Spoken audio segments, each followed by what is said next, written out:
Hi, I'm Nicola McKenzie, founder and mortgage advisor here at DM Mortgages. Now, if you are struggling to afford to buy property in London, then make sure that you stay tuned right until the end of this video, because this one is not to be missed.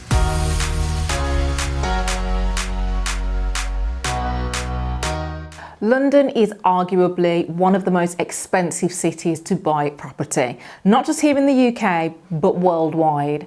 Now, salaries are just not increasing in line with how much property prices are. So many people, including a lot of the clients that we see, are struggling to get onto the property ladder when they reside in London. Now, the average property price in London now is a staggering £629,286,000, and that is compared with the average house price in the UK, which is £341,019. So it's almost double the price of the average property in the rest of the country.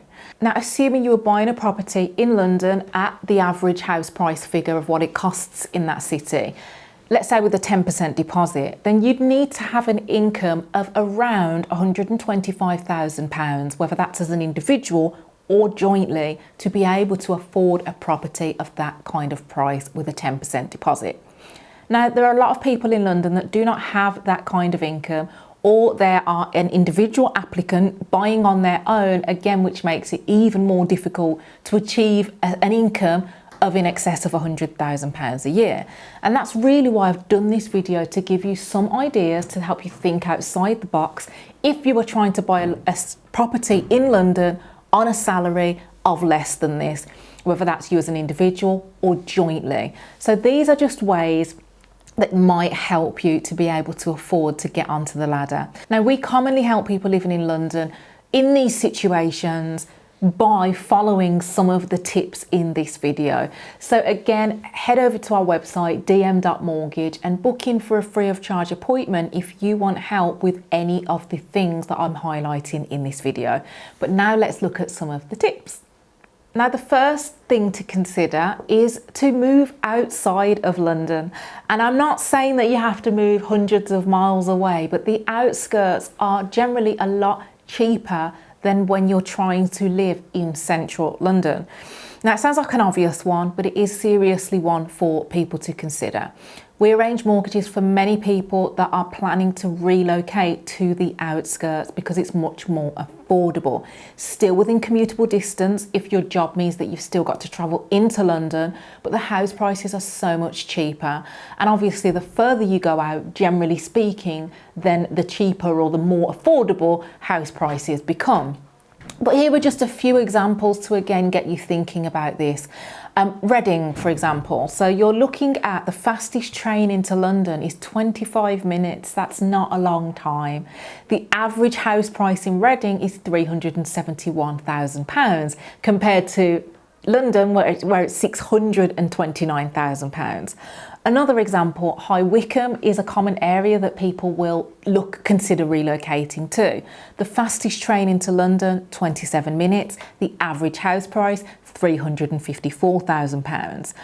Peterborough, further afield, I appreciate, but the fastest train into London, 53 minutes. The average house price, only £177,000. And there are many surrounding towns and counties, again, that are becoming a more popular choice for those that want to get onto the ladder, but central London just isn't viable. So places such as Kent, Croydon, parts of Essex, these are all popular London commuter towns for people to consider that still want to be within the vicinity of London, but again, it's just too much money to try and buy in those central zones.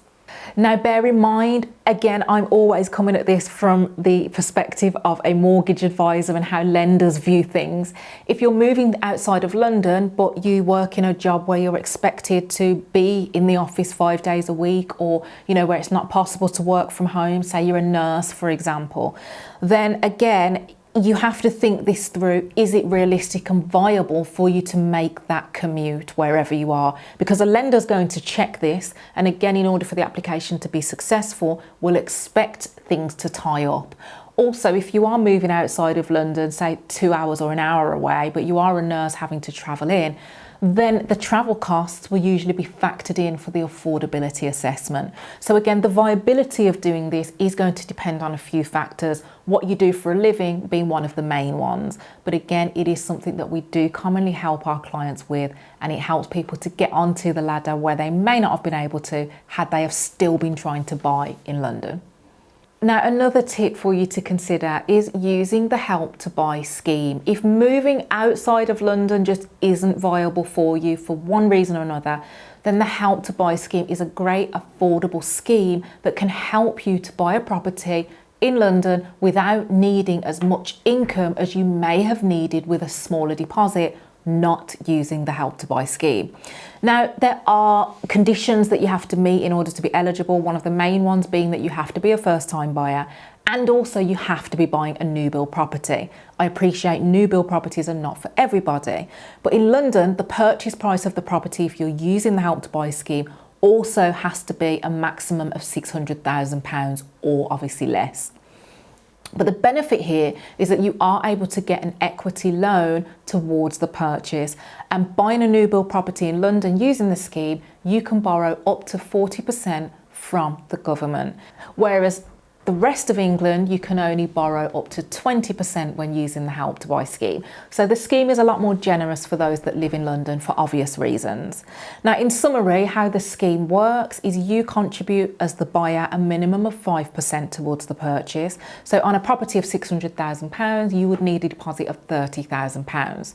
You can then borrow up to 40% as an equity loan from the government, and the remaining 55% you would borrow from the bank. So you would only need to borrow, for example, if you were purchasing at 600k in London using the scheme, you may only need to borrow £330,000 from a bank. Whereas if you were buying a property at £600,000 without the Help to Buy scheme, but using just a 10% deposit, you would need to borrow £540,000 from the bank. So you would need a much higher income to pass that affordability assessment.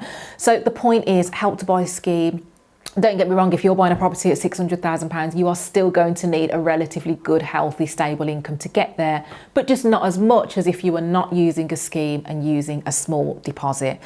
And it's worth checking out. I have a whole series of videos dedicated to the Help to Buy scheme. It's a 6-part series. So if that's something that you want to consider, I would advise you to watch that series, and I'll tag it somewhere on screen as well for you. But ultimately, get in touch and we can help you assess whether or not you're eligible for the scheme. Now, the next thing to consider is shared ownership. If all of the above you're still not able to do, so the Help to Buy scheme, moving outside of London, for a variety of reasons, if your income is still limited to enable you to do those things, or it's not viable for you to move outside of London, then shared ownership is something for you to consider. Now, people often ask my thoughts on shared ownership, and I say that shared ownership in many cases is better than not owning a property at all. That's just my personal opinion. Now, again, I am generalising because yes, there are some shared ownership schemes that are not so great. There are some that are great. So like anything, there's good and bad involved. You have to just do your due diligence and make sure that the scheme that you're using or the people that you're paying the rent to, that the lease terms and conditions all tie up. But assuming that's the case, being a part owner in a property is much better than renting in most cases. Renting, you have no investment. You're not benefiting from the increase in house prices. In summary, you own a percentage of a property. So typically that's somewhere between 25% is usually the minimum share that you can get, up to 75%. You then rent the remaining share of the property. So you usually will have a mortgage payment for the share that you own, and then you will pay part rent, if you like. And you will have the opportunity to purchase more and more shares so that eventually you can acquire the property in full. Now, that's me giving you a very brief summary of shared ownership. There is a lot more to it than that. There is eligibility criteria that you have to meet. But like I say, it is a good scheme to consider if you are struggling to be able to afford to buy a property outright in London. Now, next, I would say if you've considered all of the above, and these options are still not viable for you, or for whatever reason, you know, your income's just still not enough to use a scheme or move outside of London on a residential basis, then one other thing to consider is becoming a landlord. Now, becoming a landlord is not for everybody, so this is something to consider. I'm not suggesting that you should do this, because there are lots of factors and responsibilities that come into being a landlord. You need to decide and weigh up if it's something that's right for you. But it is a very good way to get onto the property ladder for people whose income is just not enough to be able to buy to live in London, and logistically they cannot move out of London for one reason or another. Now, from a mortgage perspective, a few things you need to be mindful of. If you're buying a property on a buy-to-let basis to rent it out, then you need at least a 25% deposit as a minimum. That's 25% of the purchase price of the property in most cases. Now, what you have to also bear in mind though, and this is one of the reasons why I'm saying it's something to consider, if you're buying property particularly in the north of England, then property prices can be, you know, very, very cheap, a lot cheaper than in London. You can pick up a property for £80,000 in, say, Stoke-on-Trent. That's not unusual or uncommon. So where 25% is a lot, but ultimately a £20,000 deposit still might be viable. Now, again, from a mortgage perspective, because that's always the angle I'm coming at things from as a mortgage advisor, if you're a first-time buyer as well, then not all lenders will be comfortable lending or giving a buy-to-let mortgage to first-time buyers, particularly where you don't own your own residential property.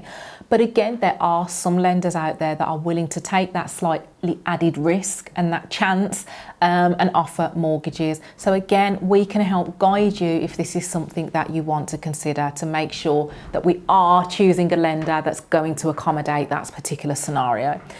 And it's also worth me mentioning, affordability assessments are based more so on the investment as opposed to you as an individual.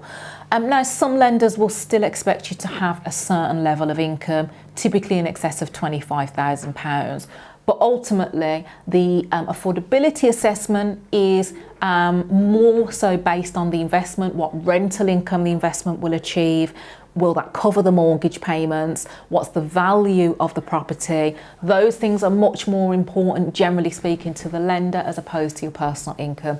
So this is why I say it's one of the things to consider if your income isn't enough to support you buying a residential property for you to live in London. Now, using the above strategies that I've mentioned, we commonly help clients to buy property in or around London. We're here to help you and advise you on whichever route may be best for your circumstances. But please bear in mind that this video is not advice that you should apply to your individual personal situation without getting advice. It's generic advice, but ultimately what's right for you is going to depend on your circumstances. And mortgages are complicated, so us as the experts are here to help you make it simple. So make sure that you head over to our website. If any of those points in the video are things that you want to consider for yourself, and we can help assess your circumstances and put you in the best position to make it happen. So head over to our website, which is dm.mortgage, and you can book in there for a free of charge appointment. And if you've enjoyed today's video, make sure that you hit that subscribe button and the notification bell so that you never miss a future upload. And I'll look forward to seeing you in my next video.